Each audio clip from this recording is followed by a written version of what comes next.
Hello guys, आज हम बात करेंगे क्लास 11 के सेल चैप्टर है ना, कोशिका वाले पार्ट के कुछ इंपॉर्टेंट टॉपिक्स हैं, टर्म्स हैं जिसके बारे में अपन अध्ययन करेंगे क्या होता है, ठीक है ना। तो पहला है मेरा कि ये जीव द्रव्य। जीव द्रव्य क्या होता है, ठीक है। आप ये समझना कि मेरे पास एक कोशिका है, क्या है, एक कोशिका। ये कोशिका को, इस कोशिका के चारों कौन सा आवरण पाया जाता है, कोशिका कोशिका झिल्ली। कौन सा, कोशिका झिल्ली। Okay ma'am. अब कोशिका झिल्ली के अंदर एक है ना पदार्थ पाया जाता है, ठीक है ना। ये लिक्विड पाया जाता है जो कैसा होता है, अर्धतरल। कैसा होता है, अर्धतरल। और ये पानी में कैसा होता है, पानी में अघुलनशील। कैसा, पानी में अघुलनशील। ओके। इसके अंदर पाया जाता है केंद्रक, और केंद्रक के अंदर भी क्या पाया जाता है, ठीक है ना, द्रव पाया जाता है। अब कोशिका के अंदर पानी, जो पानी जैसा भाग पाया जाता है उसको बोलते हैं कोशिका द्रव्य। पानी के अंदर द्रव या तरल जैसा पाया जाता है उसे बोलते हैं केंद्रक द्रव। और इसकी परिभाषा ये होगी कि कोशिका झिल्ली के अंदर, कोशिका झिल्ली के अंदर, कोशिका झिल्ली के अंदर, कोशिका की झिल्ली के अंदर पाए जाने वाले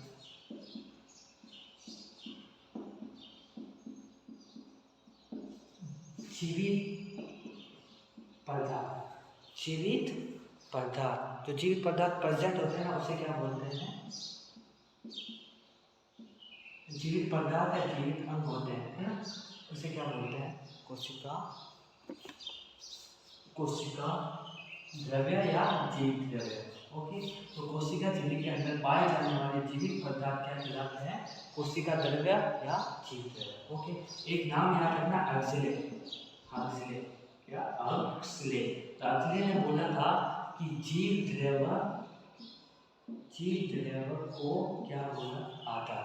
जीव द्रव्य को जीवन का आधार का, जीव द्रव्य को जीवन का आधार का क्या बोला, जीव द्रव्य।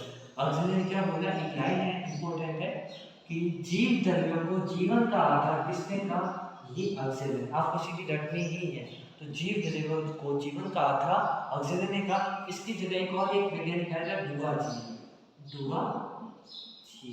इसने है ना एक लाइन और बोली थी, इसने बोला था कि जीव, इसने है ना क्या है, जीव द्रव्य, जीव द्रव्य को क्या नाम दिया, सार्कोड। क्या नाम दिया, सार्कोड। ओके।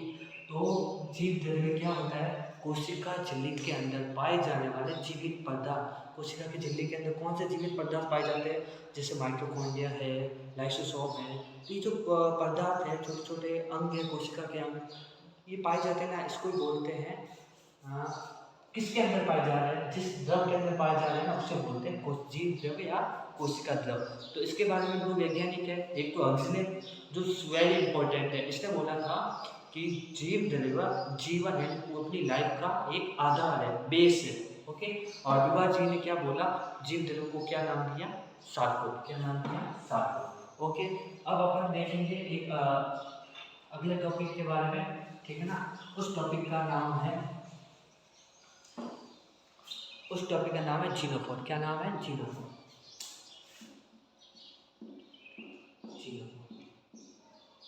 जीनोफोर क्या होता है, जीनोफोर होता है कि जैसे दो कोशिका होती है, एक होती है आपकी जीनोफोर ध्यान देना, एक होती है प्रोकैरियोटिक और एक आती है आपकी यूकैरियोटिक। दोनों में अंतर क्या है, इसके अंदर भी एक कोशिका झिल्ली पाई जाती है, इसके अंदर भी कोशिका झिल्ली पाई जाती है। इसके अंदर क्या, कोशिका द्रव पाया जाता है, इसके अंदर भी क्या पाया जाता है, कोशिका द्रव पाया जाता है। अब इसके जो यूकैरियोटिक के अंदर क्या पाया जाता है, एकदम सुविकसित क्या पाया जाता है, कैंडल। क्या पाया जाता है, सुविकसित कैंडल पाया जाता है, ठीक है। सुविकसित एकदम अच्छे से, जैसे कैसे, इस कैंडल के अंदर है ना, कैंडल, इस कैंडल के अंदर भी थोड़ा सा पानी जैसा तरल होता है जिसको बोलते हैं कैंडल द्रव। इसके बाहर भी होता है जिसको बोलते हैं कोशिका द्रव। तो कोशिका द्रव और इसके अंदर पाया जाता है कैंडल द्रव। क्या पाया जाता है, कैंडल द्रव। केंद्रक द्रव और कोशिका द्रव को अलग कौन कर रहा है, ये आपके केंद्रक झिल्ली कर रही है। लेकिन प्रोकैरियोटिक के अंदर सुविकसित केंद्रक नहीं पाया जाता। केंद्रक झिल्ली होती है ना, सुविकसित केंद्रक नहीं होता। क्या होता है? सुविकसित केंद्रक नहीं होता। ओके, इसके अंदर जब केंद्रक नहीं होगा तो इसके अंदर जो केंद्रक द्रव पाया जाना है वो ऐसे कोशिका द्रव के अंदर क्या होते हैं? बिखरे होते हैं, ठीक है ना। अब केंद्रक द्रव के अंदर क्या पाया जाता है? डीएनए पाया जाता है, ठीक है ना। तो इसके अंदर प्रोकैरियोटिक कोशिका के अंदर अब जब केंद्रक है ही नहीं तो इसके अंदर डीएनए भी, जैसे इसके अंदर जो केंद्रक है ना, केंद्रक के अंदर डीएनए पाया जाता है, ठीक है ना। लेकिन इसमें केंद्रक होता है कि सुविकसित ही नहीं होता, अच्छे से नहीं होता। ये क्या डीएनए होता है ना, डीएनए दो डीएनए पूरा ऐसे बिखरा हुआ होता है ना। ये क्या होता है? बिखरा हुआ होता है। तो डीएनए कैसा होता है? इसके अंदर बिखरा हुआ, ठीक है। तो ये क्या होता है? अब वापस से देखो क्या होता है। प्रोकैरियोटिक के अंदर केंद्रक झिल्ली नहीं पाई जाती। केंद्रक झिल्ली नहीं पाई जाती तो इसके अंदर डीएनए कैसे होते हैं? बिखरे हुए पाए जाते हैं। इस डीएनए बिखरे हुए को ही क्या नाम बोलते हैं? तो प्रोकैरियोटिक जीवों के अंदर जो बिखरे हुए डीएनए होते हैं ना, उससे ही क्या बोलते हैं? जीनोफोर बोलते हैं। ओके, अब इसका एग्जांपल बताओ। उदाहरण है आपका जीवाणु। क्या है? जीवाणु एक प्रोकैरियोटिक है, ठीक है ना। तो जीवाणु के अंदर जो डीएनए होता है ना, वो क्या होता है? बिखरे हुए रूप में होता है, ठीक है ना। इसे बिखरे हुए रूप को क्या बोलते हैं? जीनोफोर कहा जाता है। ओके, इसको हिंदी में प्रोकैरियन भी बोलते हैं। प्रोकैरियन भी कहते हैं। कोई पूछे प्रोकैरियन क्या होता है या जीनोफोर क्या होता है, तो आप ये कह सकते हो कि प्रोकैरियोटिक में केंद्रक झिल्ली नहीं पाई जाती, उसके अंदर जब डीएनए होता है वो आपके क्या होता है? बिखरे हुए रूप में होता है। इसी को जीनोफोर या प्रोकैरियन कहते हैं। अगला आप आ जाता है, अगला टॉपिक है साइक्लोसिस्ट।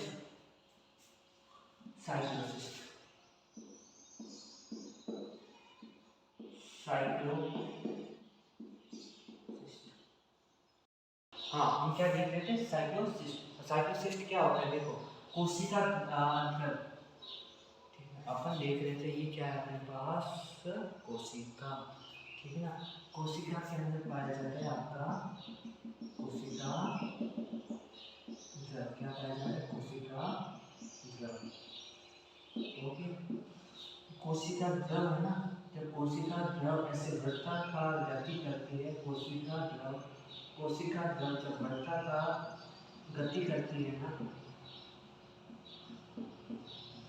उसे क्या बोलते हैं? साइक्लोसिस्ट बोलते हैं।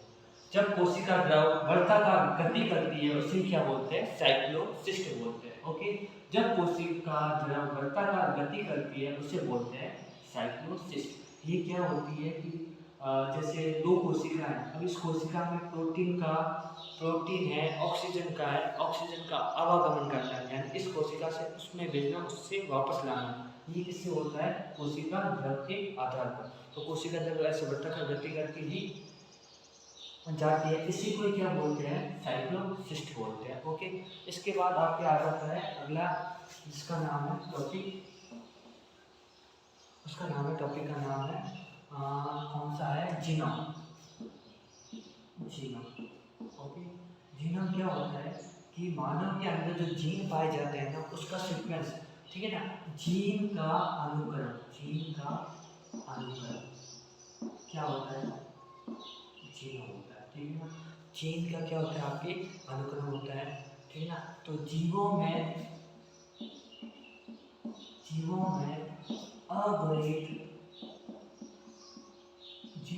अगुणित गुणसूत्र का सेट पाया जाता है। क्या पाया जाता है? सेट। जीवों में अगुणित गुणसूत्र का सेट पाया जाता है, ठीक है ना। और ये सेट होता है ना, इसे क्या बोलते हैं? आपकी जीनोम बोलते हैं, ठीक है ना। यहाँ जीनोम का अनुक्रम या जीनोम में अगुणित गुणसूत्र का सेट पाया जाता है, जिसे क्या बोलते हैं? जीनोम, ठीक है ना। तो मानव में गुणसूत्र होते हैं आपके 46। कितने होते हैं? 46। मानव में 46 गुणसूत्र होते हैं जो 23 जोड़ों में पाए जाते हैं, है ना। 23 जोड़ी के रूप में अगर पूछे कितने जोड़ी पाए जाते हैं? 23 जोड़ी गुणसूत्र पाए जाते हैं, या टोटल 46 गुणसूत्र होते हैं, ठीक है ना। मानव में कितने गुणसूत्र? 46 गुणसूत्र होते हैं और 23 जोड़ी क्या होता है? आपके गुणसूत्र। ओके, 23 जोड़ी के अंदर 22 जोड़ी दोनों नर और मादा में सेम पाया जाता है। 23 जोड़ी में से 22 जोड़ी नर और मादा में गुणसूत्र सेम पाया जाता है, लेकिन आपके मेल में 23वां जोड़ी है ना, वो पाया जाता है एक्स वाई, और फीमेल में पाया जाता है आपके एक्स एक्स गुणसूत्र। ठीक है ना। तो मानव में जो 23 जोड़ी गुणसूत्र पाए जाते हैं ना, गुणसूत्रों का सेट या जीन का अनुक्रम, वो आपके क्या होता है, जीनोम कहलाता है। ओके, अब एक हो जाता है अपना जीनोम। ठीक है ना, जिसे बोलते हैं जीनोमिक डीएनए। जीनोमिक डीएनए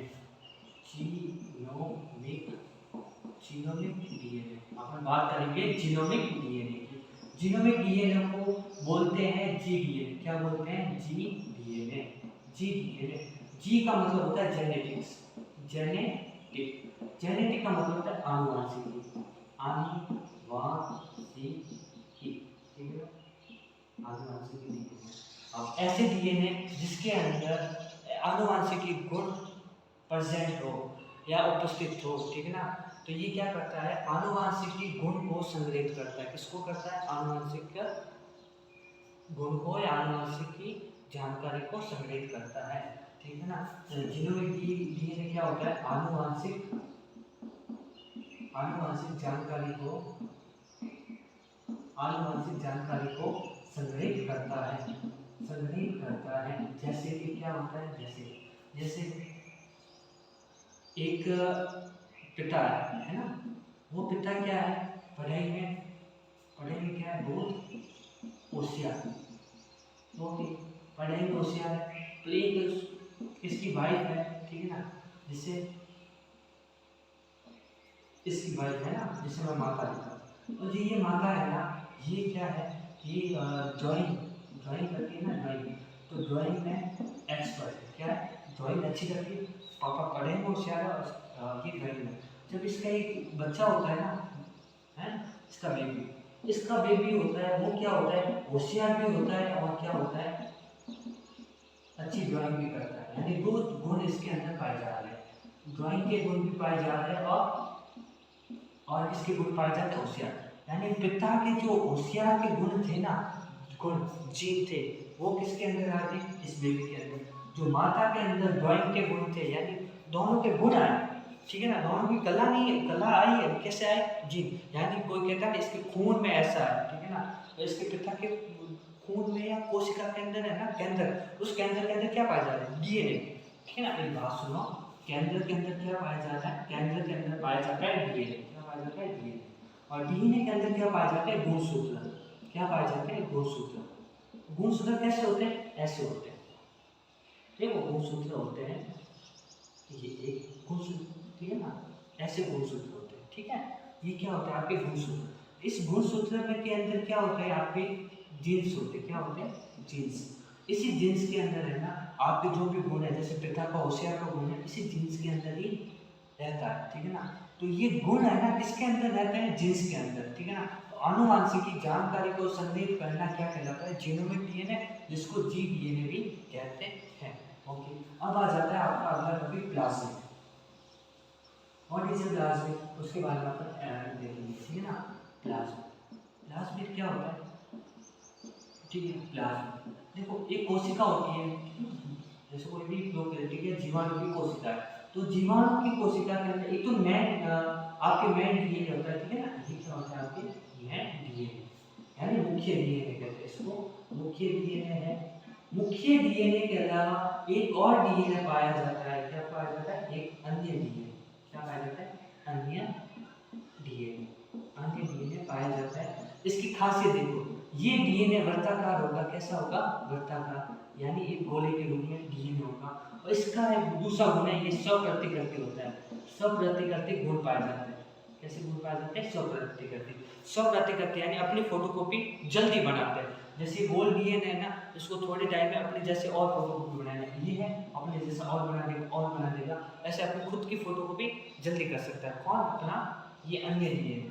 और ये जो अन्य डीएनए होता है ना, इसको ही क्या बोलते हैं, आपके प्लाज्मिड डीएनए। क्या बोलते हैं, प्लाज्मिक डीएनए। कोई पूछे प्लाज्मिक डीएनए का क्या गुण है, तो ये प्लाज्मिक डीएनए वर्ताकार होता है, ठीक है ना, इसमें सब प्रकार के गुण पाए जाते हैं। और ये क्या होता है, द्विरज्जुकी होता है। क्या होता है, द्विरज्जुकी। कैसा होता है, द्विरज्जुकी।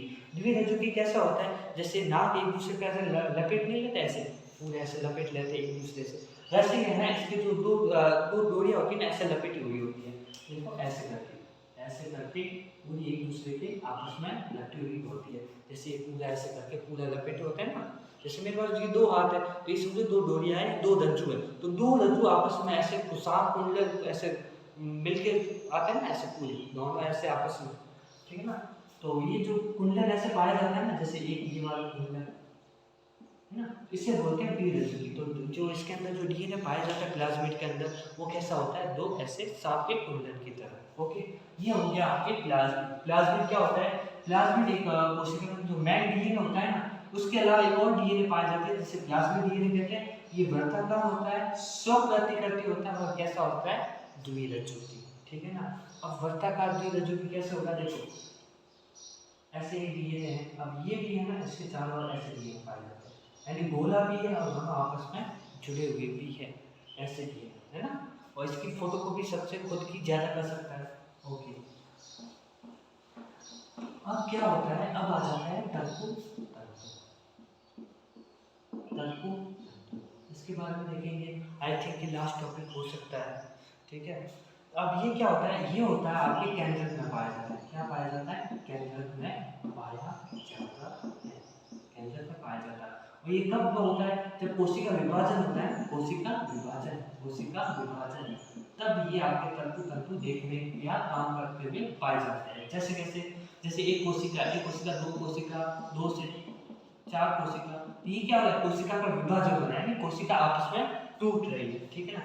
जब कोशिका का विभाजन होता है ना, तो कोशिका के विभाजन, देखो कोशिका के अंदर क्या पाया जाता है, गुणसूत्र। ओके, मैं ये गुणसूत्र लिख रहा हूँ, ठीक है ना, ये आपका पहला गुणसूत्र और ये आपका दूसरा गुणसूत्र। ओके, अब ये जैसे मेरे पास ये कोशिका है, ये मैंने पूरी कोशिका बना दी, कोई दिक्कत नहीं है।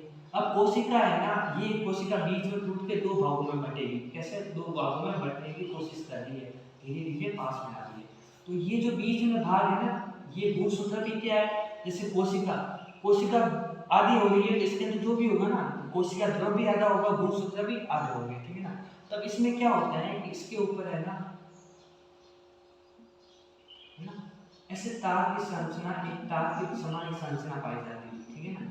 और ये क्या करते हैं, गुणसूत्र को आपस में ऊपर की ओर खींचना है, ये ऊपर वाला उत्तरी ध्रुव ये ऊपर की ओर खींचने की कोशिश करेगा, ये नीचे वाले को नीचे की तरफ कोशिश करेंगे, जैसे ऐसे होगा, ठीक है ना। अब ये कैसे हो जाएंगे, ऐसे करके, और ये दोनों ऐसे अलग हो जाएंगे, ऐसे करके, ठीक है ना। तो ये जो गुणसूत्र को विभाजन करने का काम, ये तार जैसी संरचना कर रही है ना, इसको क्या बोलते हैं, तंतु तंतु कहते हैं। ओके, तो केंद्रक में पाए जाते हैं तंतु तंतु कोशिका विभाजन के समय गुणसूत्र, ये क्या है, गुणसूत्र, तो गुणसूत्रों को अलग करती है और अपने अपने ध्रुव, ये उत्तरी ध्रुव और ये दक्षिणी ध्रुव, ठीक है ना, दोनों ध्रुव को अपने अपनी ओर भेजने की कोशिश करती है, ठीक है ना। अब आ जाते हैं तंतु तंतु। तंतु तंतु किसके बने होते हैं, ये बने होते हैं ट्यूबुलिन प्रोटीन, किसके, ट्यूबुलिन प्रोटीन, किसके बने होते हैं, ट्यूबुलिन प्रोटीन के बने होते हैं, क्या, तंतु तंतु। गुणसूत्र यानी गुणसूत्र को आधा करने में, आधा इस गुणसूत्र को आधा करने में, कोशिका विभाजन होते समय गुणसूत्र आधे हो जाते हैं, और आधे करने का काम कौन करता है, तंतु तंतु, जो किसका बना होता है, ट्यूबुलिन प्रोटीन का बना होता है। ओके, अब आ जाता है आपके